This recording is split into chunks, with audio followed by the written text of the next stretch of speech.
आगे बढ़िए, अपने हौसलों को बुलंद रखिए। जब हौसला बना लिया ऊंची उड़ान का, जब हौसला बना लिया ऊंची उड़ान का, तो देखना फिजूल है कद आसमान का। कि सुनो द्रौपदी शस्त्र उठा लो अब गोविंद नहीं आएंगे, सुनो द्रौपदी शस्त्र उठा लो अब गोविंद नहीं आएंगे, छोड़ो मेहंदी खड़ग संभालो खुद ही अपना चीर बचा लो। खुद बिठाए बैठा सपनी मस्तक से पिट जाएंगे, उठो द्रौपदी शस्त्र उठा लो अब गोविंद नहीं आएंगे। कब तक आस लगाओगी तुम बिके हुए अखबारों से, कब तक आस लगाओगी तुम बिके हुए अखबारों से, कैसी रक्षा मांग रही दुशासन दरबारों से।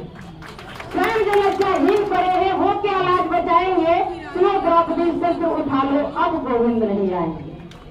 कल तक केवल अंधा राजा अब गूंगा बहरा भी है, कल तक केवल अंधा राजा अब गूंगा बहरा भी है, वोट सील दिए जनता के कानों पर भी पहरा है। तुम ही बताओ ये अस्त्र तुम्हारे किसको क्या समझाएंगे, सुनो द्रौपदी शस्त्र उठा लो अब गोविंद नहीं आएंगे। प्रदेश महासचिव है तो ज्यादा वक्त नहीं लेते हुए सच्चाई से अनुरोध करना चाहेंगे कृपया वो मंच पर आ जाए। और आज अंतर्राष्ट्रीय महिला दिवस के अवसर पर सिर्फ महिलाओं के सशक्तिकरण की बात करें और हम तमाम लोगों से देखते हुए जोरदार करने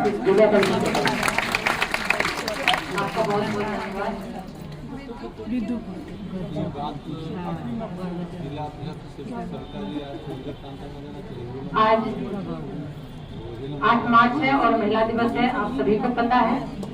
तो सबसे पहले मैं इस सभा कक्ष में मंच का संचालन जो कर रहे हैं हमारे कार्तिक जी, इस सभा कक्ष में उपस्थित सभी हमारे पदाधिकारीगण, हमारी मीडिया से जुड़ी हुई अर्पिता जी, हमारी आंगनवाड़ी सेविका सहायिका बहनें, महिला पर्यवेक्षिका, हर क्षेत्र से जो भी महिला कर्मी आई है वो सब, और खासकर हमारे देश के बेटी जो कल का भविष्य है, हमारे देश के कर्णधार हैं, आप सभी को महिला दिवस की ढेर सारी शुभकामनाएं एवं बधाइयां देती हूँ। ये हमारा सौभाग्य है कि आज इस सभा कक्ष में पहली बार उपस्थित होने का मौका मिला और आप लोगों को संबोधित करने का भी मौका मिला। यहाँ पे यूँ कहा जाए तो हमारी बड़ी पदाधिकारी महोदया लोग सभी उपस्थित हैं, लेकिन आज सही मायने में माना जाए तो मैं एक महिला कर्मचारी या महिला आमतौर पर यहाँ पे उपस्थित है जो एक दूसरे को मान सम्मान देंगे, किसी के साथ ऊंच नीच का भेदभाव नहीं करेंगे। अब मैं अपनी बातों को जारी रखूं कि आज 8 मार्च है महिला दिवस और हमें यह अधिकार मिला है कि मैं अपनी बातों को किसी के भी सामने बेबाकी से रख सकूं, और ये अधिकार हमारे देश में बाबा साहब भीमराव अंबेडकर ने दिया है। और आज मैं अपनी बातों को आपके समक्ष न रख पाऊं तो इससे बुरा दिन हमारे लिए कभी नहीं हो सकता। कम से कम आज तो खुलकर बेबाकी से अपनी बातों को आपके सामने रख सकूं। मैं अपनी पहचान हर जगह नहीं बताना चाहती हूँ, क्योंकि पहचान किसी की मोहताज नहीं होती, वो बखूबी आ ही जाती है। और जब इन्होंने बताया कि आए कार्तिक सर ने, तो मैं आपको बता दूं कि मैं एक मामूली सी आंगनवाड़ी सेविका हूँ जो ICDS विभाग में बिट्टूपुर में कार्यरत हूँ, और अपने क्षेत्र में जो भी कार्य होता है उसमें 1 कदम 2 कदम 100 कदम नहीं बल्कि 1000 कदम आगे बढ़कर कार्य को करती हूँ, जो कि हमारे पदाधिकारीगण हैं और आप लोग भी देखते ही होंगे, जानते ही होंगे। आपको बता दूं कि जिस समय हमारे देश में कोरोना काल चल रही थी, मैम आप शायद हमें भूल रही होंगी, बाद में मैं आपको याद दिलाऊंगी। जब कोरोना काल चल रही थी तो सभी विभाग से जुड़े हुए थे, लेकिन ICDS विभाग की कर्मी को यानी आंगनवाड़ी सेविका सहायिका को ना तो कोई मास्क दिया गया, हो रही है क्या, नहीं ग्लव्स दिया गया, नहीं ये दिया गया, फिर भी हम आंगनबाड़ी सेविका सहायिका बहने इस काम को कर दिखाए जो कोई पुरुष नहीं करते। हम लोगों ने मुख पे आंचल बांध करके और काम किया और उसमें एक अपना अलग पहचान बनाई। अभी वर्तमान में बता दूं कि पिछले लोकसभा चुनाव में हम लोगों के यहाँ माननीय डीएम सर के द्वारा एक पत्र जारी किया गया जिसमें लिखा गया कि 70% प्लस जो भी टीम कार्य करेगी उनको सम्मानित किया जाएगा, प्लस कुछ पेमेंट जो है उपहार के रूप में दिया गया। हमारे जिले के माननीय जिला पदाधिकारी महोदय को माननीय मुख्यमंत्री महोदय की तरफ से सम्मानित किया गया, उनको पुरस्कृत किया गया। मैं अपने सेविका परिवार की तरफ से उनको धन्यवाद दूंगी, शुभकामना दूंगी, क्योंकि उनसे प्रेरित हम लोग भी होकर काम करते हैं और हमारे जिला का बहुत नाम हुआ और आगे भी होगा। लेकिन जो 70% प्लस काम किया, हमारी उन बहनों को अभी तक सम्मानित नहीं किया गया। तो अगली कड़ी में मैं आपको बता दूं कि मैं एक आंगनबाड़ी कार्यकर्ता हूँ।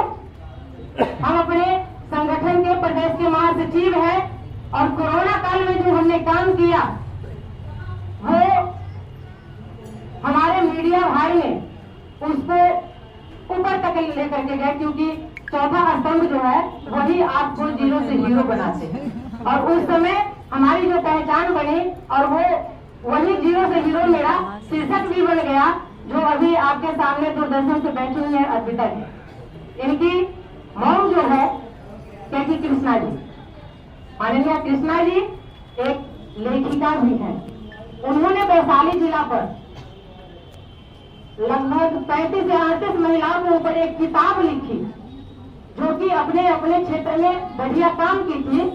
उस किताब का एक अंक हम भी है, जिसका शीर्षक था जीरो से हीरो। क्योंकि महिलाएं किसी पद की मोहताज नहीं होती है, अगर आप चाहे तो कुछ भी कर सकती है। और खासकर मेरे जो देश के कर्णधार अगली पीढ़ी हमारी बच्चियां हैं, देश की भविष्य, मैं आप लोगों से कहना चाहूंगी कि आप लोग अगर हौसला बना लीजिएगा तो किसी भी क्षेत्र में परचम लहरा दीजिएगा। आज सरोजिनी नायडू हो या हमारे देश की महामहिम राष्ट्रपति महोदया हो, अंतरिक्ष तक जाने वाली हो, वो सभी लगभग महिला ही गई है और वो लोग सुनहरे अक्षरों में अपना नाम दर्ज करवा चुकी है, तो कोई माई का लग मिटा नहीं सकती। तो इसलिए कर्म करिए, आगे बढ़िए, अपने हौसलों को बुलंद रखिए। जब हौसला बना लिया ऊंची उड़ान का, जब हौसला बना लिया ऊंची उड़ान का, तो देखना फिजूल है कद आसमान का। मैं इससे आप लोगों को एक और कविता सुनाना चाहूंगी। कविता नहीं करिए, वो जो हमारे एक शीर्षक है सभी नाम याद नहीं, उनके द्वारा कहा गया था कि सुनो द्रौपदी शस्त्र उठा लो, अब गोविंद नहीं आएंगे। सुनो द्रौपदी शस्त्र उठा लो, अब गोविंद नहीं आएंगे।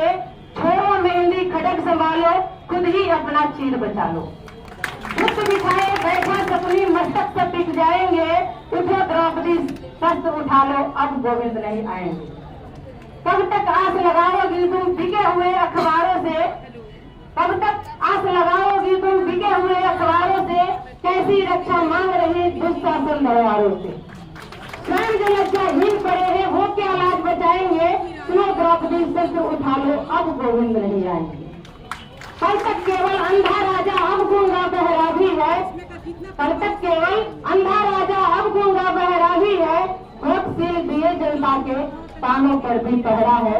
तुम ही बताओ ये अस्त्र तुम्हारे किसको क्या समझाएंगे। सुनो द्रौपदी शस्त्र उठा लो, अब गोविंद नहीं आएंगे। अंत में मैं इतना ही कहना चाहूंगी कार्तिक सर कि आप जिस तरह से आज का महिला दिवस के शुभ अवसर पर आयोजन किए हुए हैं और इसमें जो तमाम हमारी बच्चियों को, महिलाओं को बुलाए हैं, ये लोग जो सुन रहे हैं, समझ रहे हैं, अपने समाज में जाकर के प्रसारित करेंगे। हम चाहते हैं कि समय समय पर इसको करिए और जो प्रतिभाएं हमारे क्षेत्र में छुपी हुई है उनको बुलाने का काम करिए, ताकि एक दूसरे को देखकर प्रोत्साहित हो और वो भी उत्साहित होकर दोगुनी पावर से काम करने का काम करे। एक ही चेहरा बार बार नहीं है। ये हमारी आप लोगों से तमाम पदाधिकारी महोदया से भी अनुनय विनय है, आग्रह है। अब चलिए, बहुत बोल दिए, समय हम बहुत लिए, सबसे ज्यादा ले लिए, इसके लिए माफी चाहूंगी। और अंत में इतना ही कहूंगी, अंतर्राष्ट्रीय महिला दिवस ढेर सारी शुभकामनाएं एवं बधाइयां आप लोगों को पुनः देती हूँ। धन्यवाद। बहुत बढ़िया बोली।